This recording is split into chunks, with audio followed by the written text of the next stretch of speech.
प्रस्तुत है एकांकी सरफरोशी की तमन्ना।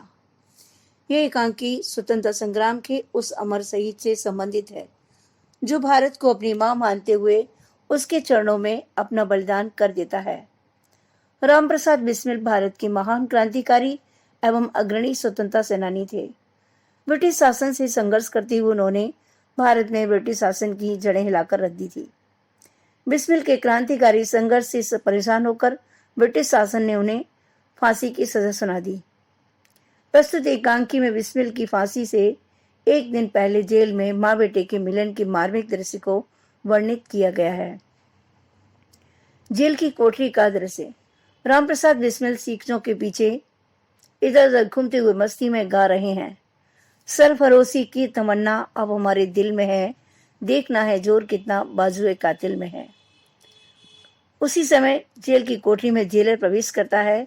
जेलर भारतीय है। रामप्रसाद बिस्मिल के प्रति उसकी आंखों में अपनापन है।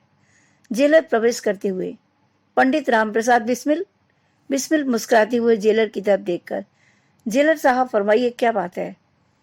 तुमसे कोई मिलने आया है। मुझसे मिलने? कौन आया है? तुम्हारी माँ है। प्रसन्नता से, मेरी माँ? कुछ सोचकर यकाएक उदास हो जाते हैं। लेकिन नहीं जेलर साहब, मैं अपनी माँ से नहीं मिलूंगा। आश्चर्य से, माँ से नहीं मिलोगे? ये तुम क्या कह रहे हो?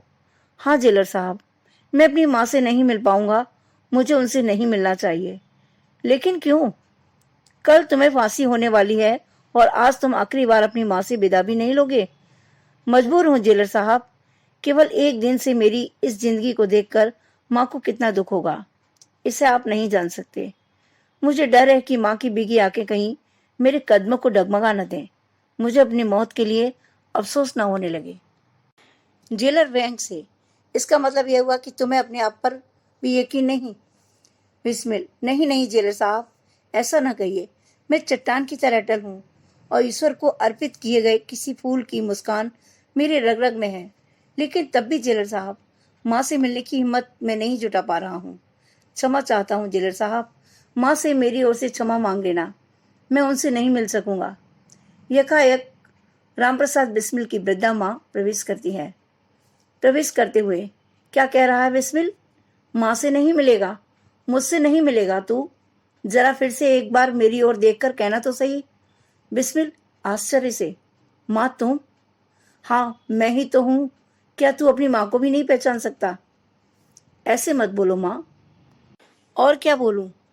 अपने देश का ऐसा दीवाना बने कि जन्म देने वाली माँ को भी भूल गया, मुझसे मिलने को भी तेरा जीना चाहा।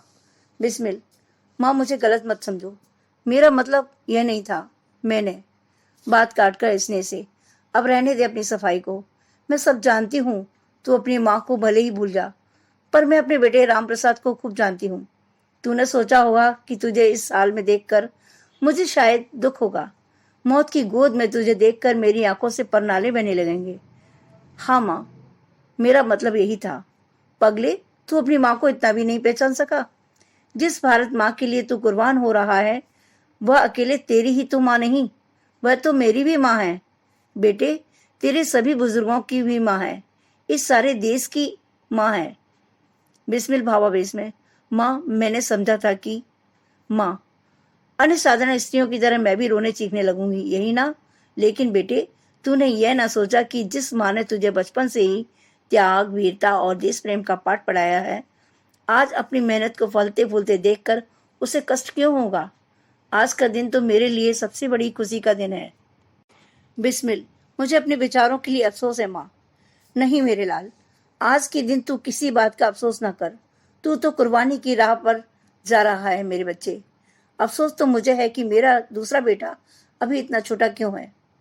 माँ विश्वास रखो, तुम्हारे इस बेटे के बलिदान से अनेक रामप्रसाद पैदा होंगे और तब वह दिन दूर नहीं होगा जब हमारा यह देश गुलामी के चंगुल से मुक्त होकर आजादी की सांस ले सकेगा और संपूर्ण भारत की सुंदर सलोनी धरती हमारी होगी। कितना शुभ होगा वह दिन। हाँ माँ, कुछ ठहर कर। माँ, एक इच्छा है।